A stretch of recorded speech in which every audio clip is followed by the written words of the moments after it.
시간 말씀 보도록 하겠습니다. 말씀은 사사기 7장입니다. 사사기 7장 22절에서부터 25절까지입니다. 사사기 7장 22절에서 25절까지.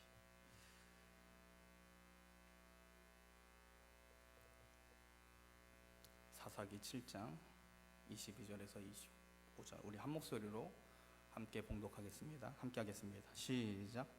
300명이 나팔을 불 때 여호와께서 그 온 진영에서 친구끼리 칼로 치게 하심으로 적군이 도망하여 스레라의 벳시다에 이르고 또 답닷에 가까운 아벨무올라의 경계에 이르렀으며 이스라엘 사람들은 납달게와 아셀과 온 므낫세에서부터 부름을 받고 미디안을 추격하였더라. 기드온이 사자들을 보내서 에브라임 온 산지로 두루 다니게 하여 이르시기를 내려와서 미디안을 치고 그들을 앞질러 벳바라와 요단강에 이르는 수로를 점령하라 하매 이에 에브라임 사람들이 다 모여 벳바라와 요단강에 이르는 수로를 점령하고 또 미디안의 두 방백 오렙과 스엡을 사로잡아 오렙은 오렙 바위에서 죽이고 스엡은 스엡 포도주 틀에서 죽이고 미디안을 추격하였고 오렙과 스엡의 머리를 요단강 건너편에서 기드온에게 가져왔더라. 아멘. 하나님께서는 기드온과 300명의 용사들을 가지고 13만이나 되는 미디안의 군사를 무너뜨렸습니다. 굉장히 기적 같은 일들이 일어난 겁니다. 밤 이경초에 갑자기 기습한 기드온과 300명의 용사들은 나팔과 불과 항아리에 깨지는 소리로 13만 명을 혼비백산하게 만들었습니다. 미디안 연합군 사이에 무슨 일이 있었는지는 몰라도 그들은 당황하면서 서로를 적으로 여기고 싸우기 시작했습니다. 이스라엘을 쳐들어온 이 민족은 보면 미디안 족속입니다. 미디안 족속이 13만을 이끌고 이스라엘을 쳐도왔는데 그러나 순수 미디안 족속만 온 것은 아닙니다. 엄밀히 말해서 미디안 족속이 쳐들어온 게 아니라 미디안 연합군이 쳐들어온 겁니다. 그걸 어떻게 알 수 있느냐? 사사기 6장 33절을 보면 알 수 있습니다. 우리 사사기 6장 33절 말씀 우리 한 목소리로 읽어보겠습니다. 사사기 6장 33절입니다. 같이 한 목소리로 읽겠습니다. 시작. 그때 미디안과 아말렉과 동방 사람들이 다 함께 모여 요단강을 건너와서 이스라엘 골짜기에 진을 치는지라. 6장 33절에 보면 미디안만 왔습니까? 그건 아니죠. 누구도 같이 왔습니까? 미디안과 아말렉과 동방에 있는 족속들이 같이 함께 모여서 13만을 이루어서 지금 이스라엘에 쳐들어온 겁니다. 근데 거기에 대표적인 족속이 이 전쟁을 일으키는 대표적인 족속이 미디안 족속인 거죠. 자, 당시 이스라엘을 쳐들어온 자들은 미디안 족속을 중심으로 아말렉과 동방 사람들이 함께 요단강을 건너서 이스라엘 골짜기에서 진을 친 겁니다. 이들은 어찌 보면 거대한 도적대입니다. 이스라엘 동쪽 사방에서 미디안 족속을 중심으로 몰려온 이 도적대들인데 이러한 기질은 아말렉을 통해서 더욱 분명히 드러납니다. 과거 이스라엘이 애굽에서 해방되어 광야를 지날 때 아말렉 족속들은 비겁하게도 이스라엘의 행렬 맨 끝에 있는 이 노인과 여자와 아이들을 그리고 약한 자들을 쳐서 약탈한 자들이었습니다. 그래서 하나님께서는 모세를 통해서 이 아말렉과 전쟁을 선포하시고 결국 승리를 하십니다. 그런데 이 아말렉에 대한 분노가 하나님의 진노가 얼마나 강력한지 이스라엘이 한 번의 전쟁에서 승리한 것뿐만 아니라 대대에 걸쳐서 이 아말렉과 싸우겠다고 선언해 버리십니다.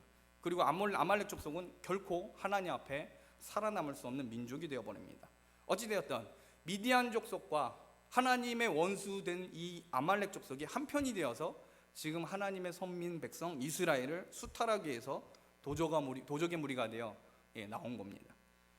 그런데 어찌 보면 특별히 이 미디안 족속은 이스라엘에 대해서 이런 짓을 하면 도의적으로 이렇게 해서는 안 될 이유가 있습니다.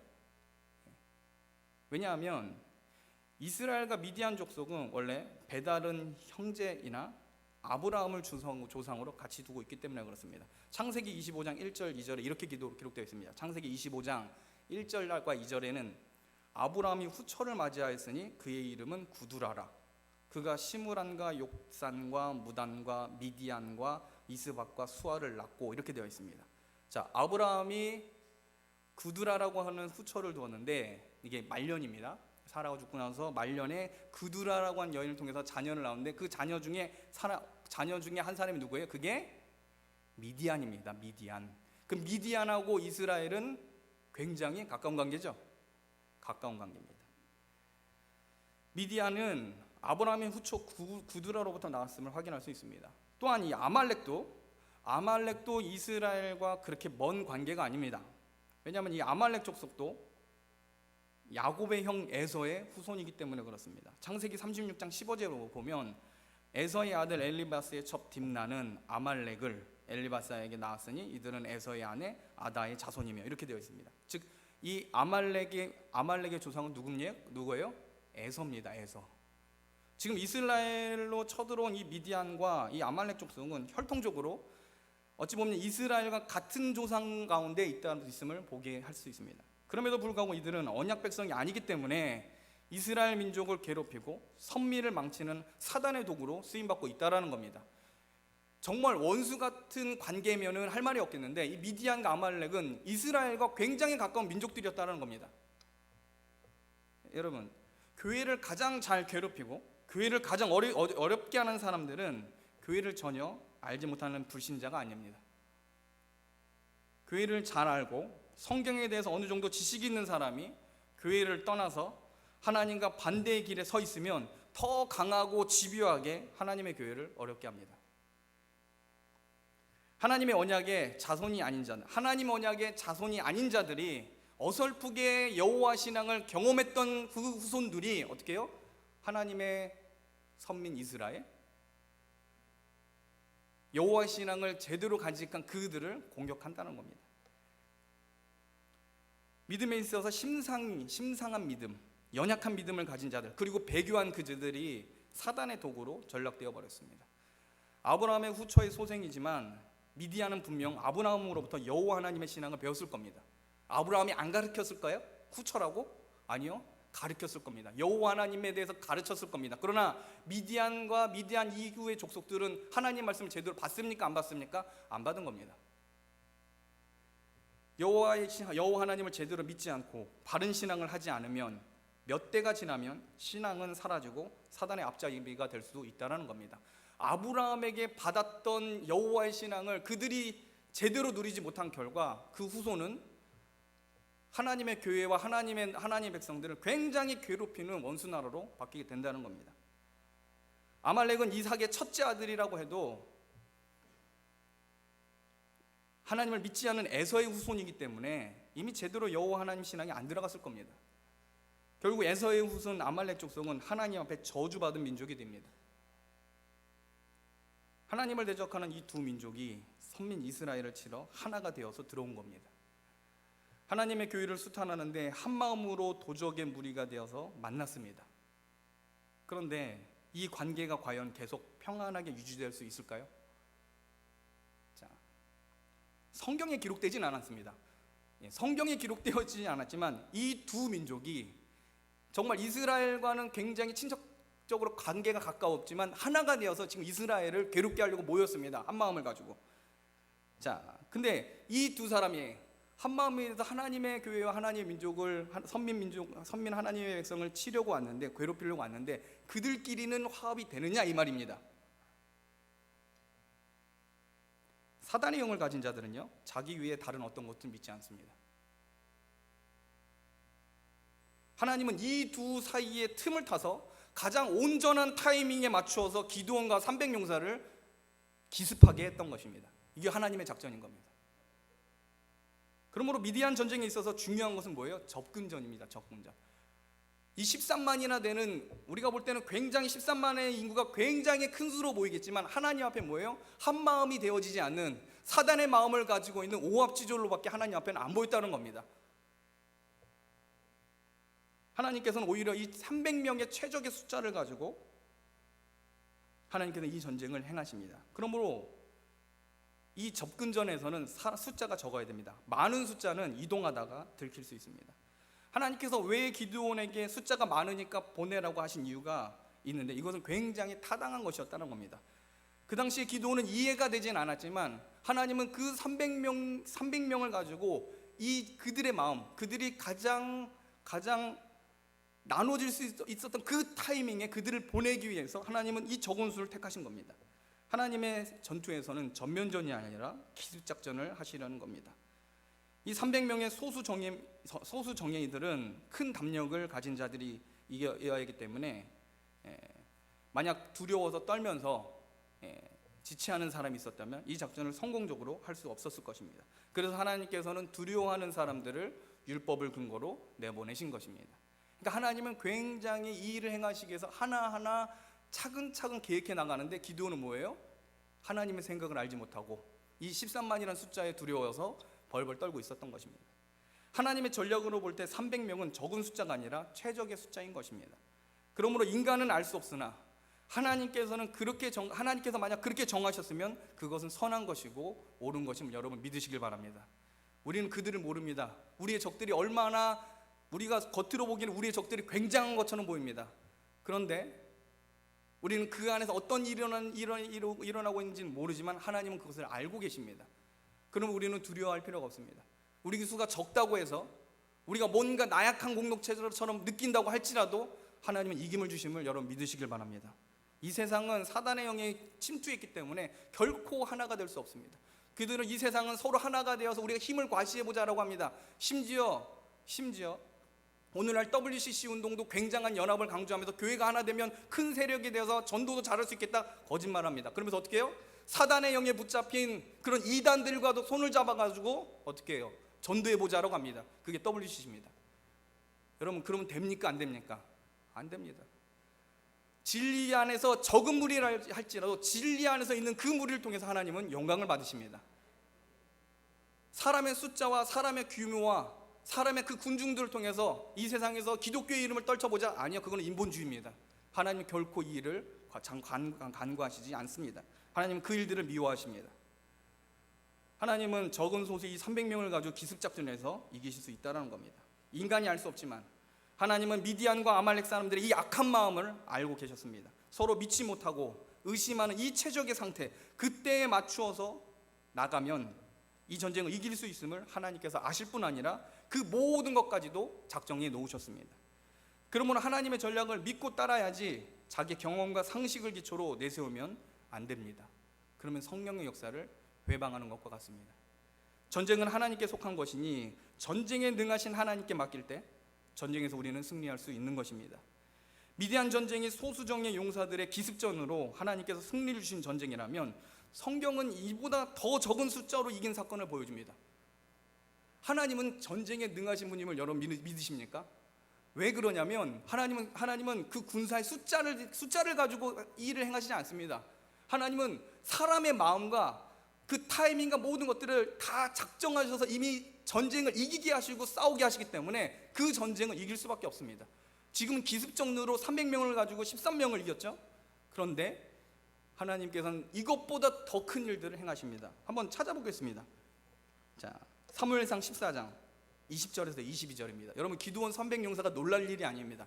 하나님은요 더 뛰어난 일들을 행하십니다. 사무엘상 14장 20절에서 22절 우리 한 목소리로 한번 읽어보겠습니다. 사무엘상 14장 20절에서 22절 우리 한 목소리로 같이 읽겠습니다. 시작. 사울과 그와 함께한 모든 백성이 모여 전장에 가서 본즉 블레셋 사람이 각각 칼로 그 동물을 침으로 크게 혼란하였더라. 전에 블레셋 사람과 함께하던 히브리 사람이 사방에서 블레셋 사람과 함께 와서 진에 들어왔더니 그들이 돌이켜 사울과 요나단과 함께한 이스라엘 사람과 합하였고 에브라임 산지에 숨었던 이스라엘 모든 사람도 블레셋 사람의 도망함을 듣고 싸우러 나와서 그들을 추격하셨더라. 자, 300명을 가지고 13만을 이기신 하나님께서는 이제는 단 몇 명이요? 2명을 가지고 몇 명이요? 2명입니다. 단 2명을 가지고 그것도 기습전이 아니라 어떻게 해요? 대놓고 이 2명이 전면전을 하는 겁니다. 2명이 어떻게 해요? 블레셋이 모여있는 그 수만 명이 모여있는 그곳에 이 2명이 올라갑니다. 기습전도 아니에요. 다 드러내놓고 가는 거예요. 근데 어떻게 해요? 이 2명이 쳐들어갔더니 300명 용사가 일어났던 그 일들이 일어납니다. 블레셋 사람들끼리 자기들끼리 싸우기 시작을 해요. 어떻게 이런 일들이 가능하죠? 블레셋이 쳐들어왔을 때 그때 당시에 사울은 아무것도 못했습니다. 근데 이때 요나단, 사울의 아들 요나단이 하나님을 의지하고 병기든 자, 즉 보디가드죠.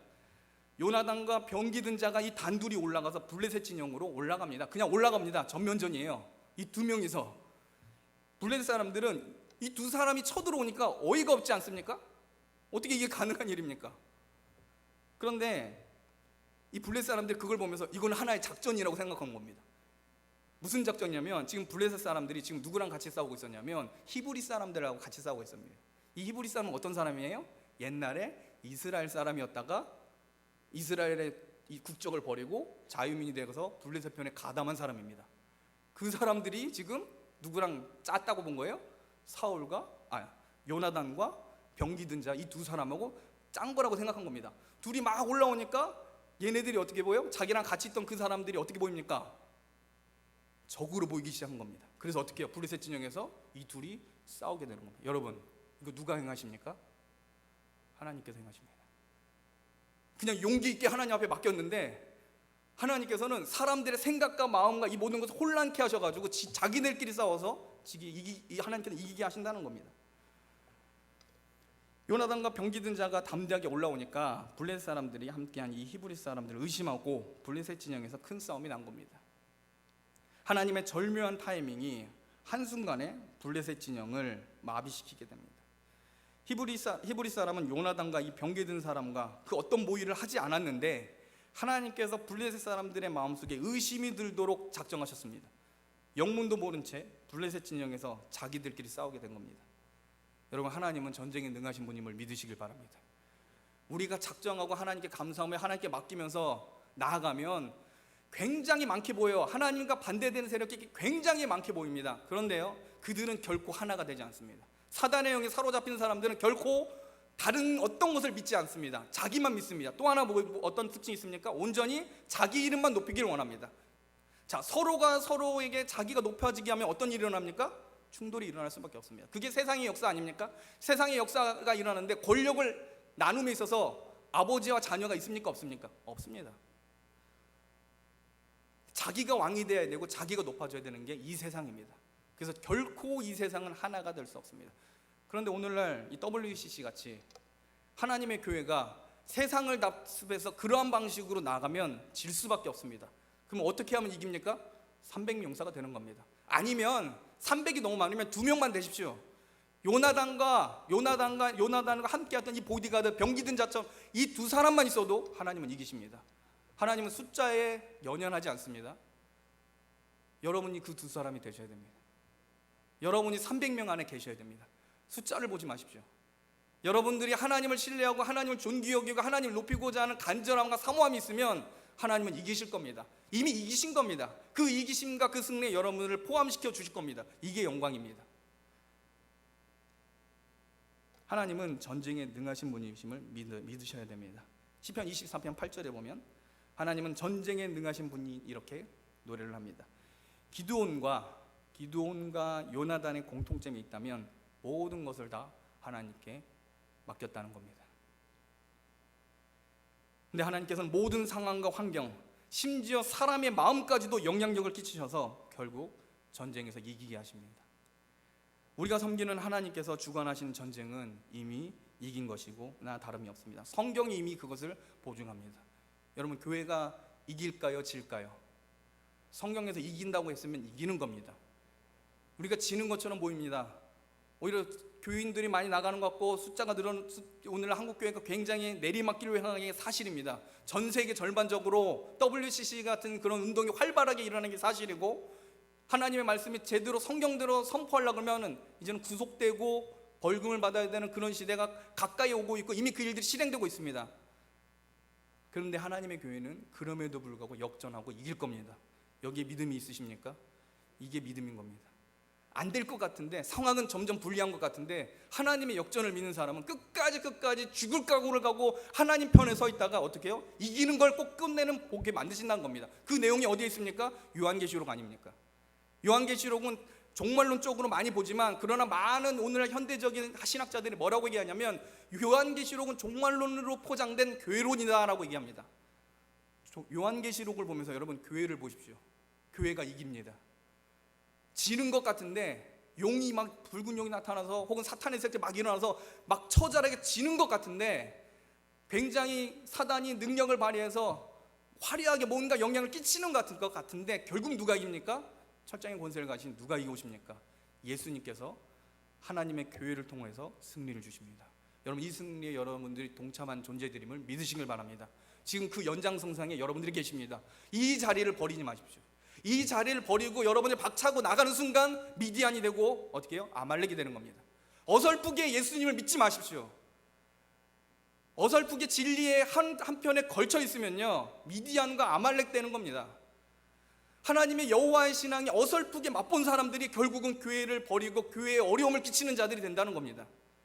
만약 여러분들의 자녀가 그런 가운데 있다면 여러분 심각하게 하나님 앞에 부르짖어 기도해야 됩니다. 에서와 같은 내가 그런 존재가 아닌지. 아브라함은 분명히 하나님의 복음 말씀을 증거했지만 제가 볼 땐 오늘 새벽에도 말씀을 선포했지만 유대교에서는 이스라엘에서는 어머니가 중요합니다. 어머니가 자식을 제대로 신앙 교육을 안 가르치면 그 사람은 이스라엘 안에 편입될 수가 없습니다. 그러니까 어머니가 이방인이면 아버지가 아무리 이스라엘 사람이라도 이방인이 되는 겁니다. 아브라함은 믿음으로 가르쳤어도 아브라함의 후처가 누구예요? 그두라입니다. 그두라는 이방인입니다. 제대로 양육을 했을까요? 안 했을까요? 안 했겠죠. 그 결과가 뭡니까? 미디안입니다. 여러분 어설프게 하나님의 진리를 다루다가요 하나님 말씀은 굉장히 무서운 겁니다. 믿으십니까? 이 말씀의 권위가 얼마나 강한지 여러분 느끼셔야 됩니다. 이걸 어설프게 다루면요 어설프게 반진리로 어설프게 이거를 엮어 가져가면 그게 이단 되는 건데 그 이단이 확장돼서 카톨릭과 같은 이단이 나오는 거고 어설프게 확장해서 어설프게 섞여서 만든 게 그 이슬람교입니다. 여러분 이슬람교가 무서워요 안 무서워요? 무섭습니다. 하나님의 종교는요 하나님의 진리를 어설프게 사용하면 폭탄이 되는 겁니다. 그런데 이것을 제대로 사용하면요 내가 이것을 제대로 신뢰하고 믿고 하나님의 그 은혜와 하나님의 거대한 그 승리에 내가 계속 머물고 있고 그 안에서 자라고 있으면 여러분 천대까지 이르러 여러분 자손과 지금 여러분의 삶이 부흥케 될 줄 믿으시길 바랍니다. 여러분 그 자리에 서셔야 됩니다. 그 자리를 벗어난 순간 하나님의 적이 될 수도 있고 사단의 올무에 갇힐 수 있게 된다는 겁니다. 하나님은 전쟁에 능하신 분입니다. 그 하나님께 여러분 모든 것을 맡기십시오. 우리가 섬기는 하나님께서 주관하신 전쟁에 이미 여러분들은 참여하였고 그 전쟁에서 여러분은 승리를 맛봐야 됩니다. 그때까지 참고 인내하면서 주님의 교회가 같이 하십시오. 사람이 적다고 이 세상에서 너무 강하다고 내가 이 세상에 살기 위해서 하나님의 나라를 위해서 쓰는 이 시간이 너무나 헌신이 너무나 힘들고 어렵다고 여러분 그것보다 더한 축복과 은혜가 여러분들 가운데 있을 줄 믿으셔야 됩니다. 말씀 마치겠습니다. 미디안과 아말렉 족속이 이스라엘과 혈통적으로 가까운 자들이었음을 여러분 명심해야 됩니다. 진리를 가장 무섭게 파괴하는 자들은 어설프게 진리를 맛보아 안 자들입니다. 일제강점 때 조선 사람들을 가장 괴롭혔던 사람은 일본인보다 일본에서 충성한 조선인이었습니다. 소위 일본 앞잡이 노릇을 한 이 조선인이 오히려 더 집요하게 독립운동가를 괴롭혔습니다. 여호와 신앙을 어설프게 알고 배운 이 미디안과 이 아말렉 족속이 이스라엘을 자주 괴롭히고 혹은 하나님의 원수된 민족이었음을 우리는 성경을 통해 보게 됩니다. 이것은 영적인 원리도 동일합니다. 교회를 나오고 신앙생활을 했지만 견디지 못해서 배교하고 나간 사람들, 교회에 뭔가 상처를 받았다고 하면서 자기 나름대로 어떤 것이 있는데 뭐가 있긴 있는데 그것을 견디지 못해서 나가는 사람들, 자기가 상처 있다고 얘기를 하지만 이런 사람들이 어떻게 해요? 교회를 앞장서서 욕합니다. 자기가 개인적인 받은 그 어설픈 것 때문에 하나님의 크고 놀라우고 존귀한 이름을 망령되어 일컫게 되는 엄청난 죄를 자기도 모르게 짓는 사람이 된다는 겁니다. 이들이 오히려 복음을 가장 왜곡하고 기회가 있는 대로 하나님과 교회를 비하시킵니다. 그러므로 온전한 믿음과 굳건히 말씀 교육이 진행되지 않으면 에서와 같이 어설픈 신앙인, 하나님을 만홀히 여기는 교인으로 인해 후손은 더 악한 자들이 나올 수 있는 것입니다. 또한 우리는 하나님께 모든 문제를 맡기는 것이 얼마나 현명하고 탁월한 선택인지 여러분 믿으셔야 됩니다. 전쟁은 하나님께 속한 것입니다. 모든 문제를 하나님께 어떻게 맡기느냐, 이게 중요한 겁니다. 그럼 어떻게 맡길 겁니까? 하나님께 맡기면 승리한다는 걸 알고 있는 여러분들, 어떻게 하나님께 맡기실 겁니까? 기도밖에 없습니다. 하나님께 간절히 기도하는 행위가 곧 하나님께 문제를 맡기는 것입니다. 하나님께서 우리 문제를 모르시기 때문에 기도로 하나님께서 보고를 받아야 되는 거, 그게 아니라는 겁니다. 하나님께서 모르시니까 하나님께 알려주기 위해서 내가 기도를 많이 해서 하나님께 이거 해주세요, 이거 해주세요 라고 보고하는 형식으로 하나님께 기도하는 게 아니라는 겁니다. 하나님께서 모르시겠습니까? 다 아시죠? 여러분의 속마음과 영혼의 모든 그 속에 있는 마음의 성향까지도 다 알고 계신 그 하나님께서 지금 여러분들의 기도를 기다리십니다. 왜 기다려요? 여러분들이 하나님께, 하나님의 승리에 동참하게 하시기 위해서입니다. 여러분들이 기도하면요, 여러분들의 문제를 하나님 앞에 기도하면 이미 하나님은 알고 계시는데 그 문제가 누구의 문제가 되게 하시는 겁니까? 하나님의 문제가 되게 한다는 겁니다. 여러분이 직접 전쟁에 나가지 마십시오. 이 전쟁은 하나님께 속한 겁니다. 내 문제를 하나님 문제 되게 만드는 방법이 뭐예요? 기도입니다. 그래서 여러분 기도하셔야 됩니다. 기도는 하나님의 영광을 드러내는 수단이고 하나님의 승리를 성도가 공유할 수 있는 능력이 됩니다. 그러므로 기도로 하나님께 여러분의 문제를 맡기십시오. 여러분의 전쟁이 하나님이 전쟁이 되도록 기도로 부르짖으십시오. 그러면 하나님께서 승리를 주십니다. 우리 외강교회 성도들은 거룩한 신앙의 유산을 후손들에게 남겨서 믿음의 후손들이 일어나며 대대손손 하나님의 승리를 누리는 복받은 가문으로 여겨지는 축복이 머무르기를 주님의 이름으로 축원합니다. 기도하겠습니다. 사랑 은혜가 풍성하신 하나님, 주님의 은혜와 사랑으로 하나님 예수님 안에 거하게 하셔서 구원받은 하나님의 계보에 우리로 있게 하여 주시니 찬송과 영광과 감사를 하나님께만 돌립니다. 영원 전부터 이 일을 작정하시고 예정하여 주셔서 이 세대의 주님의 백성으로 우리를 세우시니 감사를 드립니다. 부름 받은 귀한 성도들에게 복을 주시고 크신 하나님과 동행하며 하나님의 승리를 누리는 아름다운 삶을 살게 하여 주시옵소서. 담임 목사님과 주의 종들에게 주신 말씀의 권위와 이 사역의 막중함을 알게 하시고 신중함과 강력함으로 바른 복음을 세움으로 하나님께 영광 돌리게 하여 주시옵소서. 오늘날 다른 복음을 전하는 거짓 교사들이 주님의 교회를 어지럽히고 있사오니 이를 경계할 만한 통찰력과 진리를 벗어난 하나님을 만으로 여기는 모든 행위를 반대할 수 있는 용기 또한 하나님 우리 가운데 허락하여 주시옵소서. 주님의 교회를 굳세게 세우기 위하여 세움받은 기둥 같은 장로님들을 기억하여 주시고 모든 성도들의 가정과 산업과 자녀들에게 복을 내려 주시옵소서. 우리의 비는 복이 하나님 앞에 합당하며 응답하게 부족함이 없도록 우리 성도님들이 하나님과 사람 앞에 간절히 사랑하게 하시고 간절히 하나님께 부르짖게 하여 주시옵소서. 영적으로 육적으로 산재한 문제로 고민하고 텅 빈 마음을 가지고 갈팡질팡하는 연약한 성도들에게 주님 친히 찾아가 주셔서 그들의 마음을 위로하시고 전쟁에 능하신 하나님께서 사랑하는 성도님들의 모든 문제를 단번에 해결해 주시고 반석 위에 굳세게 세워진 자들이 되게 하여 주시옵소서.